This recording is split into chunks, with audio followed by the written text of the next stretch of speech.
এই ভিডিওটো মই আজি ৰাতিপুৱাৰ পৰা কেইবাবাৰো দিবলৈ চেষ্টা কৰিছো মানে দিব পৰা নাই কিন্তু এইখিনি কথা কোৱাটো বহুত বেছি দৰকাৰ হয় আমি গোটেই অসমবাসী গোটেই অসমীয়া লোকসকল বিশেষকৈ বৰ্তমান কিমান বেছি দুখত আছো কিমান বেছি মৰ্মান্তিক আঘাত পাইছো এতৰ নতুনকৈ কোৱাৰ প্ৰয়োজনে নাই সকলোৰে এনেকুৱা হৈছে ক'ত যাও কি কৰো কেনেবাকৈ যদি অকমান সময় টোপনিহে সাৰ পাই উঠাৰ লগে লগে আকৌ নতুনকৈ চক খাইছো সঁচানে নে সপোন দেখি আছিলো ইমান দেৰি এনেকুৱা ধৰণৰ হয় আমাৰ সকলোৰে মৰমৰ শ্ৰদ্ধাৰ জুবিন গাৰ্গ দাদা অসমত মানে অকাল মৃত্যু মানে মৃত্যুটো সবৰে হ'ব এদিন বাৰু কিন্তু যেতিয়া বাৰ্ধক্যজনিত মৃত্যু এইটো বাৰু ধৰক ঠিক আছে মানুহটো মৰিবই কিন্তু এনেকুৱা মৃত্যু হলে আচলতে সহ্য কৰিব বহুত বেছি টান হয় এতিয়া কথাটো হৈছে তেখেতটো নাই আমাৰ মাজত কিন্তু আমি তেওঁৰ মানে যি তেওঁৰ অকাল মৃত্যু হল তেওঁৰ আত্মাৰ সদ্গতিৰ কাৰণে আমি আধ্যাত্মিকভাৱে যিখিনি ধৰক কৰিব পাৰো সেইখিনি কথাই মই ভিডিওটোত ক'বলৈ ওলাইছো এই ভিডিওটো কলো নহয় ৰাতিপুৱাৰ পৰা কেইবাবাৰো চেষ্টা কৰিছো কিন্তু মই নাই ক'বই পৰা নাই মানে কথাখিনি কেনেকেনো কওঁ আৰু ঘটনাটো হৈছিলে কি মই আচলতে যোৱাকালি চতিয়াত আছিলো তাত মই হঠাৎ মোবাইলটো খুলি চাওঁতে মই খবৰটো তাতে পাইছো এই যে চতিয়াৰ পৰা ঘূৰি আহিছো পাঠালালৈ বহুত জাম কালি ৰাস্তাত এই যে গোটেই ৰাস্তাত দেখি আহিছো জুবিন দাদাৰ ইমান ডাঙৰ ডাঙৰ হোৰ্ডিং লগাই চাকি জ্বলাইছে সেই দৃশ্যটোৱে মানে আৰু বেছিকে বেয়া লাগে মানে যেতিয়া বহুত বেছি ভাল পোৱা মানুহ এজনৰ অকালতে তেনেকে ফটোখনৰ আগত চাকি জ্বলি থাকে এইটো কিমান বেছি কষ্টকৰ হয় কিন্তু তথাপিও মই এইখিনি কথা ক'ব বিচাৰিছো কাৰণ মই কৈ নিদিলে মোৰে গোটেই জীৱনটো বেয়া লাগি থাকিব আৰু কিছুমান সময় থাকে ক্ষণ থাকে সেইখিনি সময়তে সেইখিনি কৰাটো বেছি দৰকাৰ এতিয়া কথাটো হৈছে যেহেতু তেখেতৰ যোৱাকালি মৃত্যু হৈছে এয়া অকাল মৃত্যুৱে আৰু বৰ্তমান পিতৃপক্ষও চলি আছে প্ৰেতপক্ষ বুলি কোৱা হয় এই বিষয়ে বাৰু মই আগতেও ভিডিঅ' দিছো এতিয়া যদিও তেখেত আমাৰ ব্লাড ৰিলেটেড নহয় মানে আমাৰ ধৰক ঘৰৰ কোনো নহয় তথাপিও আমি তেওঁৰ কাৰণে কৰিব পৰা বহুতখিনি আছে গতিকে সেইখিনি কথাই এই ভিডিঅ'টোত ক'বলৈ ওলাইছো আমাৰ বহুত বেছি দুখ লাগিছে হয় কিন্তু এইখিনি সময়তো আমি তেওঁৰ আত্মাৰ সদ্গতিৰ কাৰণে কি কৰিব পৰা আধ্যাত্মিকভাৱে মই মানে কথাখিনি ক'বও মন যোৱা নাই নকলেও মই মানে ভাল নালাগে গোটেই জীৱনটো এনেকুৱা লাগি থাকিব ভিডিঅ'টো দিলে কিজানি কোনোবাইতো কৰিলে হয় তেখেতক ভাল পাওঁ সেইখিনি কথাই ক'ব বিচাৰিছো প্ৰথম কথাটো হৈছে আমাৰ সকলোৰে মৰমৰ শ্ৰদ্ধাৰ জুবিন গাৰ্গ দাদাৰ যোৱাকালি অকাল মৃত্যু হৈছে আৰু এইখিনি সময়ত প্ৰেতপক্ষ চলি আছে অহাকালি অৰ্থাৎ 21 ছেপ্টেম্বৰ তাৰিখে ধৰক গধূলিলৈ কালি অমাৱস্যাৰ তিথি থাকিব এই যে অহাকালি অমাৱস্যাৰ তিথিটো এইখিনি সময়ত মানে বিশেষকৈ অকাল মৃত্যু হোৱা লোকৰ কাৰণে মানে অহাকালি পিণ্ডদান কৰাটো বহুত বেছি দৰকাৰ সেইটো কথা মই বিতংভাৱে ভিডিঅ' দিছিলো এতিয়াতো তেওঁৰ কাৰণে আমি পিণ্ডদান কৰিব নোৱাৰো গতিকে এটা কাম কৰিব পাৰো আমাৰ ঘৰৰ দক্ষিণ দিশে আমিতো নিশ্চয় সকলোৱে তেওঁৰ কাৰণে চাকি জ্বলাইছোৱে সেই গছিয়ে চাকি আজি যেহেতু প্ৰেতপক্ষৰ মানে আজি এটা দিন আছে অহাকালি এটা দিন আছে অন্তত এই দুদিনো যদি ঘৰৰ দক্ষিণ দিশে চাকি গছি জ্বলোৱা হয় আৰু এয়াই প্ৰাৰ্থনা কৰা হয় যে তেখেতৰ আত্মাই যাতে শান্তি লাভ কৰে মানে সেইটো এটা বহুত বেছি ডাঙৰ কথা এনে চাকি জ্বলোৱা আৰু এই প্ৰেতপক্ষৰ সময়ত চাকি জ্বলোৱাটো বহুত বেছি গুৰুত্বপূৰ্ণ কথা আৰু যেহেতু হৈছে অহাকালি অমাৱস্যা মানে মহালয়া এই মহালয়াৰ দিনাখন অকাল মৃত্যু হোৱা লোকৰ কাৰণে এইখিনি কৰিব লাগে এতিয়া আপোনালোকে কোনোবাই যদি কৰিব বিচাৰে নিশ্চয় কৰিব পাৰে ইয়াৰে মানে হেৰি বহুত আছে মানে কি বুলি কওঁ যাৰ কাৰণে কৰা হয় যিজন মৃতকৰ কাৰণে কৰা হয় তেওঁৰ কাৰণে যথেষ্ট ভাল হয় মানে 2 নম্বৰতে আৰু এটা কাম কৰিব পাৰে এইটো কাম যিটো কৰিবৰ কথা কৈছো এটো যদি পাৰে এই প্ৰেতপক্ষৰ দুদিন কৰিলে বেছি ভাল যদি বোলে নহয় যেতিয়ালৈকে মানে তেওঁৰ ধৰক দাহ সংস্কাৰ নহয় আৰু সেই 10 দিনৰ ভিতৰতো কৰিব পাৰি যাৰ যেনেকৈ মন কৰিব পাৰে এইখিনি কথা ক'বও ভাল লাগা নাই নকলেও নহয় কাৰণেহে মানে নহলে মই নিজে আত্মগ্লানিত ভুগি থাকিম যে মইনো কিয় নকলো অতটো কৈ দিয়া হলে কোনবাই হলেতো কৰিলে হয় তেনেকুৱা হয় কথাটো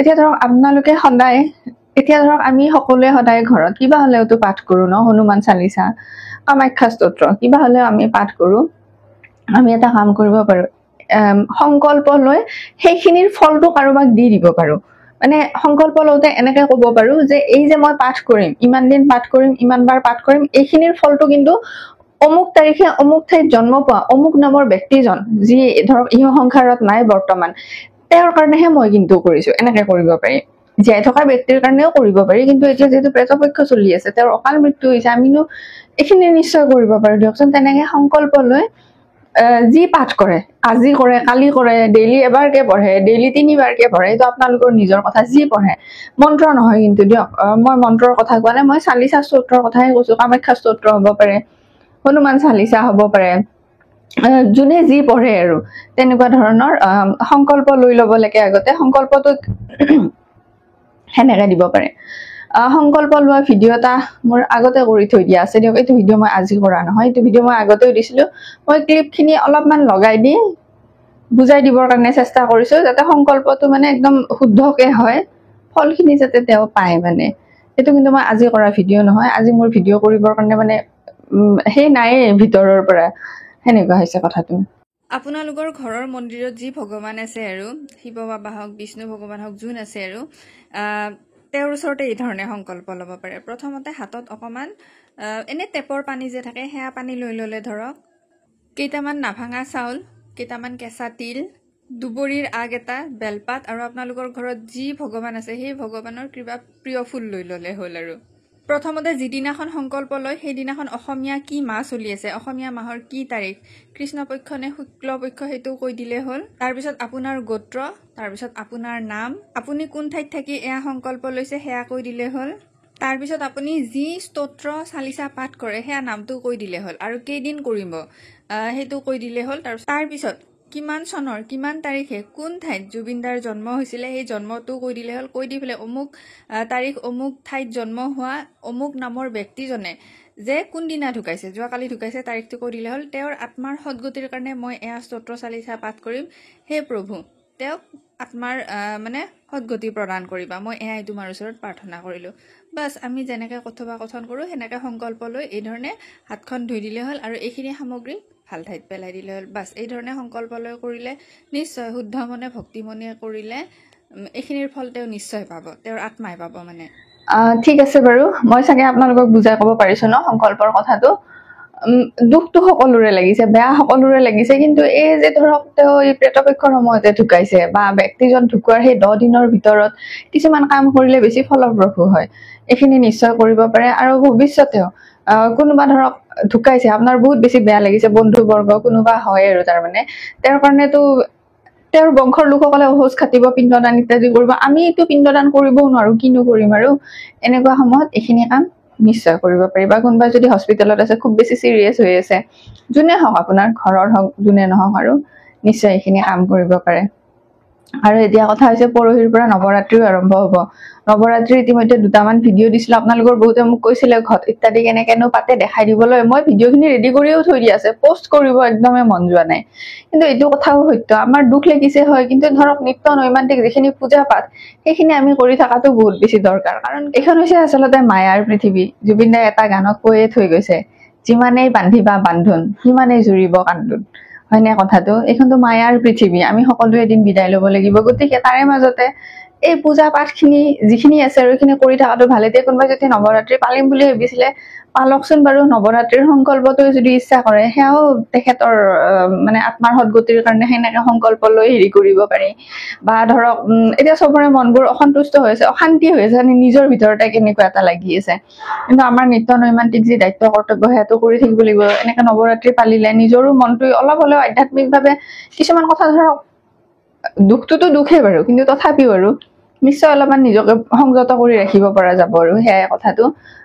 মই বাৰু অহাকালিলৈ চেষ্টা কৰিম নৱৰাত্ৰিৰ ভিডিঅ'খিনি দিবলৈ। এতিয়া আপোনালোকে বিচাৰেনে বাৰু নৱৰাত্ৰিৰ ভিডিঅ'খিনি দিম নে বাৰু? মই আপোনালোকে কৰিব বিচাৰেনে কোনোবাই, সেইটো কথাও জনাবচোন বাৰু। যদি বিচাৰে তেতিয়াহ'লে দিম দিয়ক বাৰু তেতিয়াহ'লে। আৰু তেতিয়াহ'লে অহাকালি কোনদিনাৰ পৰা নৱৰাত্ৰি আৰম্ভ হ'ব, কি হ'ব, সেই তিথিখিনিও মই অহাকালিহে দিম। এইদিন আচলতে মই ঘটনাটো গম পোৱাৰ পিছত তেনেকে বিশেষ আৰু বেলেগ ভিডিঅ' দিব মনো কৰা নাই, সেও যোৱা নাই আৰু। ঠিক আছে দিয়ক বাৰু, আপোনালোকে কোনোবাই যদি ইচ্ছা কৰে এইখিনি নিশ্চয় কৰিব পাৰে। আমাৰতো দুখ লাগিছে হয়, কিন্তু মৃতকৰ সদগতিৰ কাৰণে আমি কি কৰিব পাৰো? আৰু এটা কথা, জুবিন দাই প্ৰকৃতি বহুত বেছি ভাল পাইছিলে। এতিয়া তেওঁৰ মৃত্যু বুলি নিশ্চয় আমি গছ গছনি ৰুব পাৰো। প্ৰতিটো তেওঁৰ ধৰক মৃত্যু বাৰ্ষিকীতে আমিনো কি কৰিম? বা তেওঁলোকে মনত পৰিলে সেই গছজোপাৰ ওচৰলৈকে গৈছো, তাত অলপ পানী দিছো বা বহিছো, তেনেকুৱা কথা। বা জীৱ জন্তুকো ধৰক, যদি কাৰোবাৰ সন্মুখত কেতিয়াবা এনেকুৱা হয় যে কোনোবা এটা জীৱ জন্তু কষ্টত আছে বা কিবা হৈছে, তেওঁতো জীৱ জন্তুও বহুত ভাল পাইছিলে নহয়, তেনেকুৱা। আমি আচলতে সৃষ্টিশীল কামবোৰৰ যোগেদি তেখেতক সদায় আমাৰ মাজত জীয়াই ৰখাটো আমি আচলতে চেষ্টা কৰিব লাগে। বৰ্তমান মই এইখিনি কথাই ঢুকি পাইছো, ভৱিষ্যতে যদি আৰু কিবা কথা মনলৈ আহে নিশ্চয় কম দিয়ক বাৰু। এই ধৰণে সংকল্প লৈ হওক বা মই যি চাকি জ্বলোৱাৰ কথা ক'লো, ইয়াৰে কিন্তু শাস্ত্ৰগত মানে মান্যতা আছে, আমাৰ শাস্ত্ৰই কয়। আৰু হয়তো এতিয়া বহুতৰ এনেকুৱা লাগিব ভগৱানে তেওঁক কিয় মাৰি নিব লাগে বা কি কথা। মই এইখিনি কথাই কওঁ, এইখন মায়াৰ পৃথিৱী, এতিয়া কি হৈ থাকে আমি বুজিবও নোৱাৰো।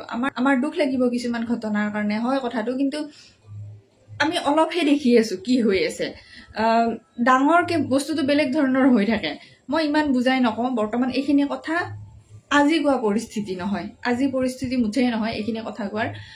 এই বিষয়ে বাৰু কেতিয়াবা বিতংকে ভিডিঅ' দিম দিয়ক, আজি নকওঁ এইবিলাক কথা কোৱাৰ, আজি পৰিস্থিতি নহয়, সময় নহয়। গতিকে কিছুমান কথা আমি এনেকে মানিব লাগিব যে কি হ'ল আমিতো বুজিয়ে নাপালো, কিয় বা হৈছে এনেকুৱা তেনেকুৱা কথা। আৰু আমি সকলোৱে কিছুমান কৰ্মবান্ধন লৈ আচলতে এইখন পৃথিৱীলৈ আহো। আৰু কিছুমান মানুহ যে কম বয়সতে ঢুকুৱাই যায়, আচলতে তেওঁলোকৰ আৰু দুখ কষ্ট ভোগ কৰিবলগীয়া নাথাকে, ইমানখিনিয়ে থাকে পৃথিৱীত। তেওঁলোক আচলতে পুণ্য আত্মাহে, সেইকাৰণে মানে সোনকালে হ'ল আৰু তেওঁ দুখ কষ্ট ভোগ কৰা হ'ল আৰু যাব হৈছে আৰু তেনেকুৱা হয় কথাটো। ভাল মানুহবোৰ আচলতে বেছি দিনলৈ নাথাকে, এইটো সত্য কথা। কিন্তু ঠিক আছে দিয়ক বাৰু, সকলোৱে ভালকে থাকিব, নিজকো চম্ভালি থাকিব। সকলোৰে এখন ঘৰ সংসাৰো আছে, দুখটো লাগিছে আৰু উপায় নাই। ভগৱানে সকলোকে শক্তি দিয়ক, কামাখ্যাই সকলোকে মানে শক্তি দিয়ক আৰু সেয়াই। ঠিক আছে দিয়ক বাৰু, তেতিয়াহ'লে মা কামাখ্যাই আমাৰ সকলোৰে শ্ৰদ্ধাৰ আদৰৰ জুবিন গাৰ্গ ডাঙৰীয়াৰ আত্মাৰ তেওঁ সদ্গতি প্ৰদান কৰক মায়ে। মই সেয়াই কামনা কৰিলো আৰু প্ৰাৰ্থনা কৰিলো মাৰ ওচৰত। জয় মা কামাখ্যা, ওম নমঃ শিৱায়।